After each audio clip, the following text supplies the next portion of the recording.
ഫെബ്രുവരി 2 കർത്താവിൻ്റെ സമർപ്പണ തിരുനാൾ. തിരുവചനം: കടിഞ്ഞൂൽ പുത്രന്മാരൊക്കെയും കർത്താവിൻ്റെ പരിശുദ്ധൻ എന്ന് വിളിക്കപ്പെടണം. ലൂക്കയുടെ സുവിശേഷം 2:23.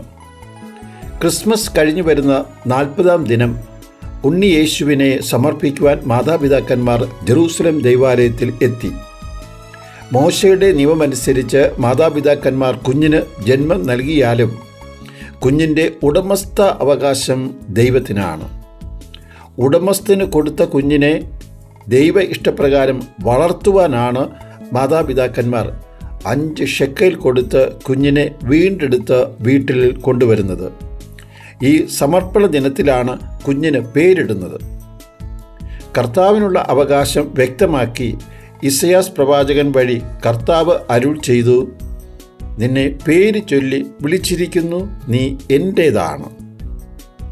നമ്മുടെ ഉടമസ്ഥാവകാശം കർത്താവിനാണെന്ന് നമ്മെ ഓർമ്മിപ്പിക്കുവാൻ വിശുദ്ധ പൗലോസ് അപ്പോസ്തലൻ്റെ ഉപദേശം ഈ വേളയിൽ ഹൃദയത്തിൽ നമുക്ക് സൂക്ഷിക്കാം.